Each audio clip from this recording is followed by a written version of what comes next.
Innovation Smart TV. Yes, reka nongere ngusuze wowe udahwema kudukurikirana hano kuri Innovation Smart TV. Ngiye muri kuvugana nawe akabari Sele Bobo. Uyu munsi rero ngiye kubagezaho ikiganiro cy'icyatumye iyi channel tuyikora.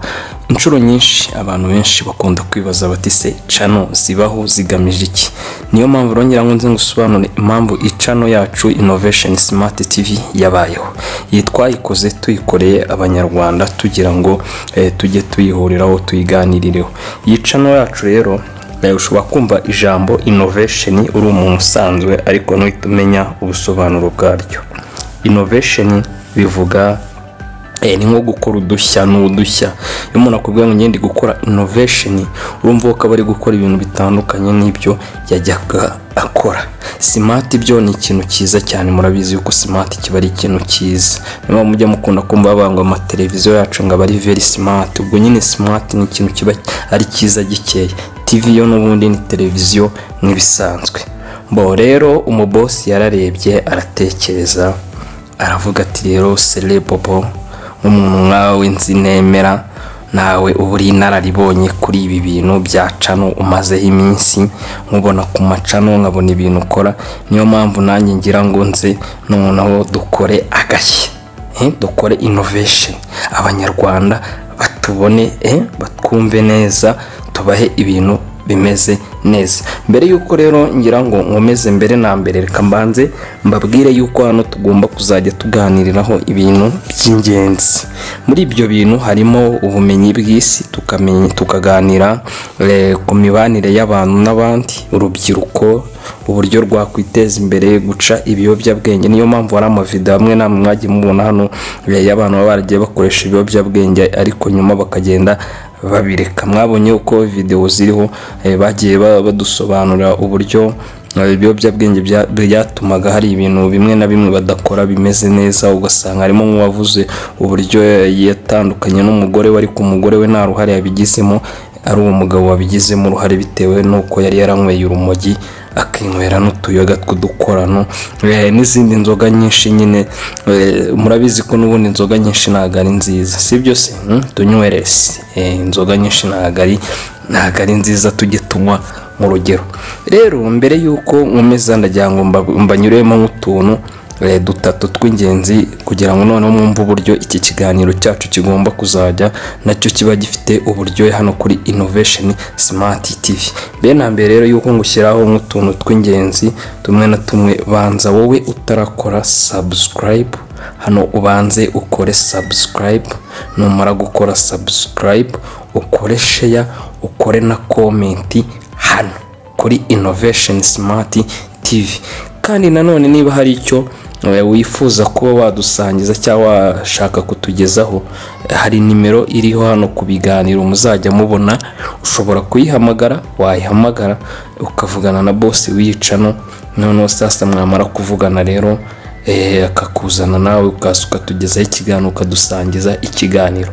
Hari bimwe muri kuri tuba turi kugenda dukora ariko tuzajya umunsi ku wundi, ndizera ko muzajya mubona ibintu by'udushya gusa bitandukanye n'ibyo muri kubona hano.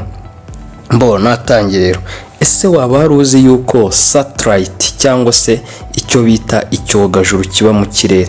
Waba waruzi yuko gishobora kumara igihe mu kirere ariko nyuma y'icyo gihe kimaze kumara bakaba bakivana mu kirere bitewe nuko baba babara yuko cyashaje? Ibyo waba warubizi? Aho rero ndashaka kukubwira yuko icyogajuru inshuro nyinshi gishobora gusaza kiri mu kirere kimazeyo imyaka 15. Ako kantu sinzi niba rukaze. Buri icyogajuru kimaze imyaka 15 barongera bakakimanura mu kirere. Ikindi nanone rero ushobora kwibaza ute se ni gute bashobora kumanura icyogajuru kiva mu kirere? Mbere na mbere kugira ngo kizamuke rero kijye mu kirere, icyogajuru barakirasa.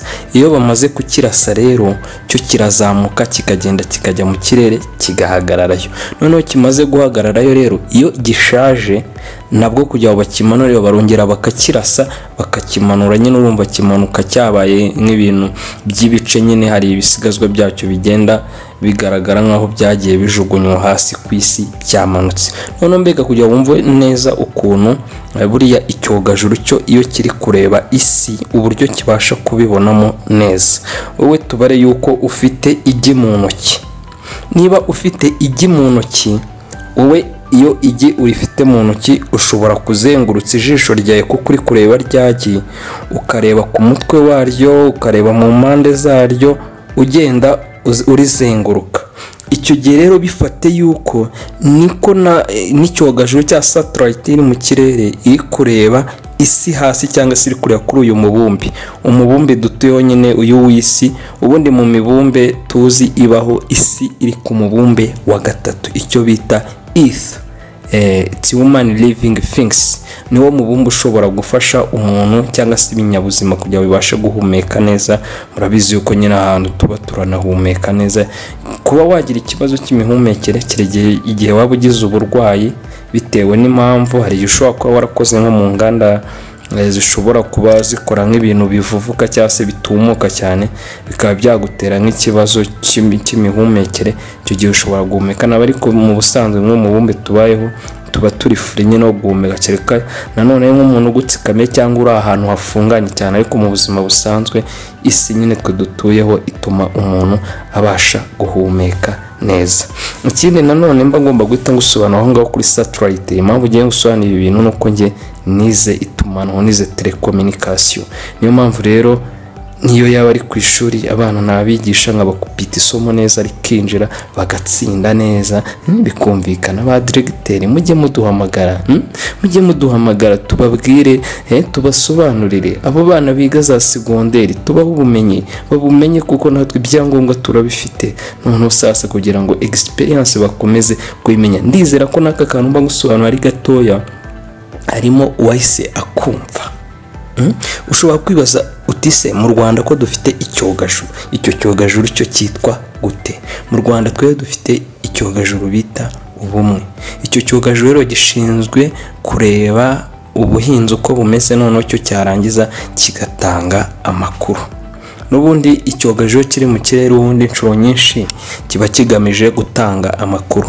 Niyo mpamvu tuvuge nk'urugero, hari nk'ahantu hashobora kuba mu bihugu bimwe na bimwe hari kuba intambara, noneho wajya kubona ukabona hari amakuru ari kugenda aca ku mateleviziyo cyangwa ku bitangazamakuru bitandukanye. Icyo gihe amakuru baba bagiye bayakura ku byogajuru. Ni nk'uko hano mu Rwanda habaye jenoside yakorewe abatutsi mu 1994, ariko hari igihe kimwe na kimwe ujya kumva hari nk'ibindi bitangazamakuru byanditse kuri jenoside, ugasanga n'ibifite amavideo. Icyo gihe n'ubundi satellite zabaga ziri mu kirere harimo byinshi zabaga ziri kureba. Niyo mpamvu ujya kubona ukabona amakuru arabonetse bitewe n'uko bya byogajuru biba biba mu kirere, baba bigenda bifata amakuru. Ni nayo mpamvu mbagira inama, niba wakoraga amafuti ugasanga ari ibintu ugenda ukora, ugomba kubigabanya, kuko we ushobora kwizera yuko nta muntu uri kukureba, ariko satellite zo mu kirere zamaze kukubona neza. So rero muba mugomba kwitwara neza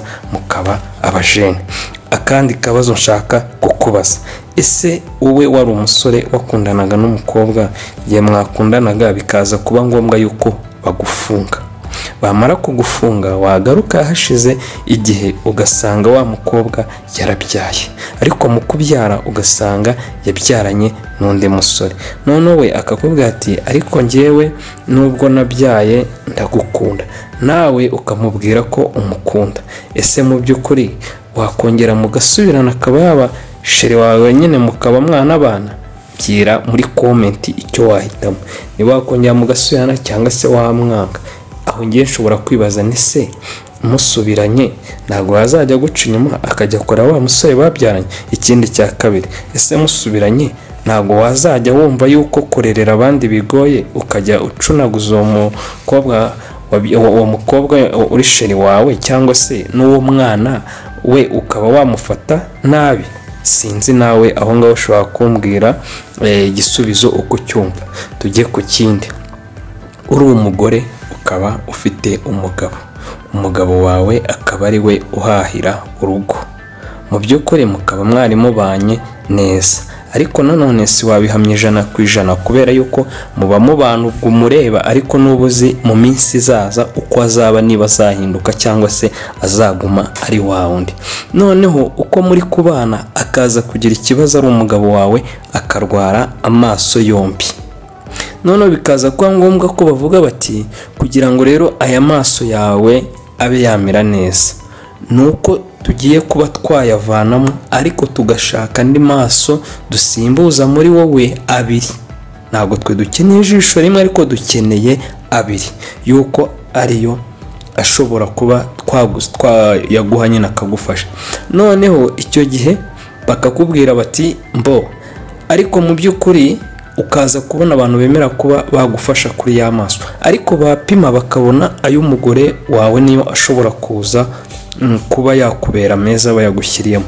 Noneho bakakubaza uri umugore, bakakubaza bati ese uremera yuko ayo maso yawe abiri tuyakuramo tukatera mu mugabo wawe, noneho wowe nyine ubwo ukihangana ukaguma mu rugo, noneho umugabo kuko n'ubundi na mbere hose niwe wabaga ahahira urugo inshuro nyinshi, noneho akajya abasha kujya gukora kuko yabonye amaso ye abiri, none akajya ahahira urugo afasha n'abana. Ese nkawe w'umumama wabyemera cyangwa ntiwabyemera? Ndashaka noneho uduhe comment. Yes, ubwo najya mbasugongezero mbereka yuko hari ibiganiro byinshi tuzajya tuganiraho hano bishobora kubaka umuntu, bikagufasha muri wowe kumva ikindi kintu, hari ubundi buryo wumva wowe muri wowe wumva ugomba kubaho. Buriya tuzi yuko akazi karabuze, nibyo inshuro nyinshi turabivuga, kandi ni nako bigomba kumera ku isi. Bamwe barakabona abandi bakakabura. Ushobora kuba utagafite muri uyu mwaka 2024 2026 ugasanga Imana iguhinduriye amateka, ubaye boss ahubwo ukajya uhembwa nasumba aya babandi wari urimo ukorera ubu ngubu.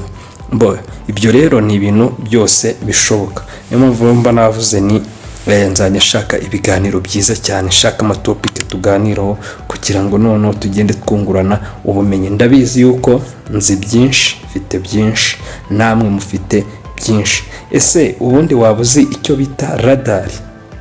Imikorere ya radari urayizi? Ubundi radari inshuro nyinshi ibifite amasense ashobora kumva ikintu kiri kuza gituruka mu kirere cyangwa se kiri guturuka muri ako gace iri gukontororamo. Ubwo rero tuvuge nk'urugero, tuvuge nko kuri kwirebera wenda hari nka radari ishobora kuba yumva ikirere cyo mu nce y'Ikanombe.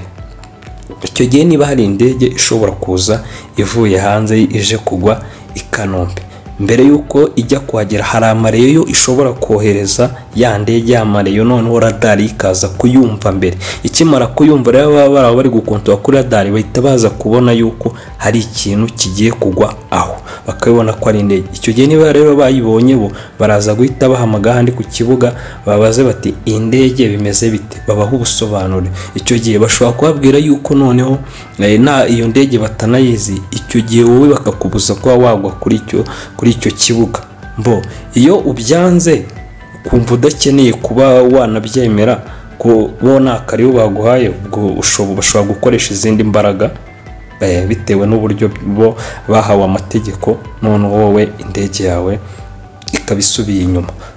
Ndumva hari ibintu byinshi tuzaganira rero. Murakoze, ndabakunda cyane cyane cyane, mbahoza ku mutima. Niyo mpamvu nagira ngo mbanze mbasobanurire, mwe mwabonye channel abantu ngagenda baha linki, bamwe mugakora subscribe kuko mwumvise harimo n'ijwi ryanjye nkuko mumenyereye, ariko mutazi ngo iyi channel se imeze gute. Niyo mpamvu nanjye mba navuze reka nze mbasobanurire kugira ngo mujye muba kuri iyi channel ariko muzi ibyo ari byo. Rero mukore subscribe n'abatayikora mukoresha kandi mukagwana comment. Alright, turabakunda cyane kandi tubahoza ku mutima.